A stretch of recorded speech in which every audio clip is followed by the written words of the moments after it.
On July 17, 2014, an SA-11 Buk missile shot down Malaysian Flight 17, 33,000 feet over a Ukrainian war zone, 30 miles from the Russian border. Within 30 minutes, the Ukrainian government blamed the Russian-backed Ukrainian rebels. Within 2 hours, virtually every media outlet, from liberal to conservative, stated unequivocally that Russian-backed Ukrainian rebels were to blame and that the Russians skirted away the Buk missile carrier across the border. Strobe Talbot, former U.S. Deputy Secretary of State, now head of the powerful think tank Brookings Institution, stated unequivocally that it was the Ukrainian rebels, basing his evidence on a rebel leader's Facebook post. Within 4 hours, the Ukrainian government released a highly edited phone call they claimed was an intercepted communication between a Russian general and Ukrainian rebel claiming responsibility for the shootdown of Malaysian Flight 17. Before the bodies were even found, Hillary Clinton, who was ignorant about what happened to 4 Americans in Benghazi for weeks, blaming an obscure internet video, also quickly blamed the Ukrainian rebels and within hours put together an interview with White House talking head Charlie Rose to point the finger at Russia. Obama, as usual, was too busy fundraising and having lunch to make any substantive statement. It seemed like September 11, 2001 all over again, and that the media and politicians knew everything within hours, and whoever challenged the narrative was a conspiracy theorist and in bed with the enemy. Either you are with us or you are with the terrorists. But it's not 2001 anymore, as the media and politicians are regularly caught peddling lies. It was the CIA front group, State Department-funded U.S. aid, and George Soros's front groups that bankrolled the so-called Euromaidan mob that overthrew the previous democratically elected Ukrainian government of Viktor Yanukovych and installed billionaire bankster Petro Poroshenko as president.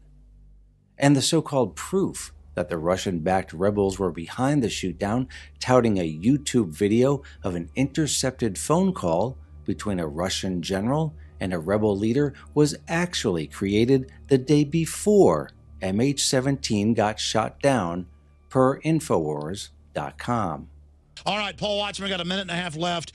I know you're working on a lot of big stories right now at Infowars.com and PrisonPlanet.com. What else is coming up? Well, another major issue is the fact that within an hour of this shootdown taking place, Ukraine came out and said, we've got bombshell evidence that implicates the Russian government. And so people were asking, okay, what have you got? You know, radar recordings, satellite imagery. Turns out they've got a YouTube video, which is this alleged separatist commander speaking with a leader of the Russian armed forces, basically admitting that they shot down the airliner. Problem is, the Ukrainians had already intercepted communications from the same people, allegedly, over a month before. So they knew that the communications were intercepted. The Russians, the separatists, made no effort to encrypt the communications. And this is the same globalist, remember, the same globalist that had Syrian Danny, remember him? Yeah, but the big aspect of this is you actually download the video and look at the video encode timestamp. And this is not like Facebook pages that can be created before, renamed later. This is the actual time the video was created in the file, and it was the 16th. It was the day before the airline was even shot down. Oh, they had it all ready and prepared. It was all ready to roll. The Brookings Institution, along with its ugly stepsister, the RAND Corporation, backed by the same corporations that bankroll the media, pushed both the Democrat and the Republican administration into endless wars to make sure the trillions of dollars continue to flow into the military-industrial complex so they can't be trusted. As for Hillary Clinton, she is a pathological liar like her husband, so that anything that drips out of her mouth also cannot be trusted. Is this vast right-wing conspiracy that has been conspiring against my husband since the day he announced for president. The mainstream media has lied to us for 6 years about the so-called American Messiah, Barack Hussein Obama.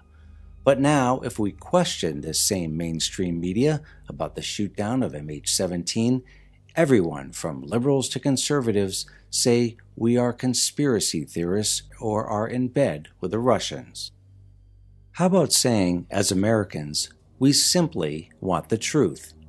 No one seemed to notice that the FAA, the EU, and especially the Ukrainian Aviation Service and Ukraine's National Security and Defense Council had banned all commercial flights over this particular rebel-held area, the Ukrainian separatist self-proclaimed Donetsk People's Republic.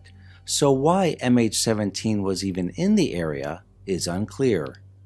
Even the mainstream media had to admit that MH17 was off its normal course. All previous flights had taken a different route, and no one seemed to notice that the Ukrainian government possesses a large cache of Buk SA-11s themselves, at least 6 carriers that we know of. And we know there was at least one Ukrainian carrier seen in the area at the time of the shootdown, alleged to be driving around missing one of the missiles. And the Ukrainian government has refused to release the air traffic controller recordings and refused to address whether they had fighter jets and Buk missiles in the area as evidenced by Russian radar and satellite data. But the most obvious question, which no one thought of asking, why would the Ukrainian separatists want to shoot down a Malaysian commercial airliner in the first place? Libertarian giant and former presidential candidate Ron Paul addressed these anomalies in his July 20th article, What the Media Won't Report About Malaysian Airlines Flight MH17, but the mainstream media was too busy calling him a traitor and conspiracy theorist to actually read his article. Ron Paul pointed out not only that the mainstream media wasn't reporting, but also that this seemed to be a repeat of the media in the military-industrial complex trying to lead us into yet another foreign war.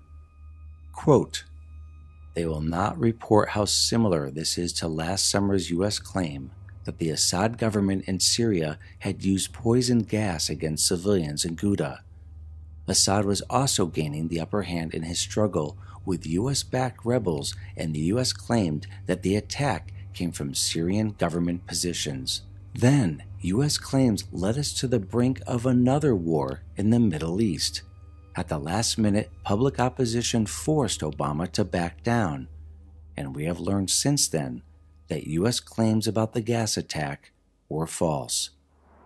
Is this a repeat of the invasion of Iraq, where evidence of Saddam Hussein's WMDs were manufactured in order to justify trillions of dollars and thousands of lives of American soldiers? Is the mainstream media and military-industrial complex preparing the public for a U.S.-led NATO invasion of the Ukraine, an invasion of Russia, which would more than likely lead to World War III and thermonuclear war? Let us hope not.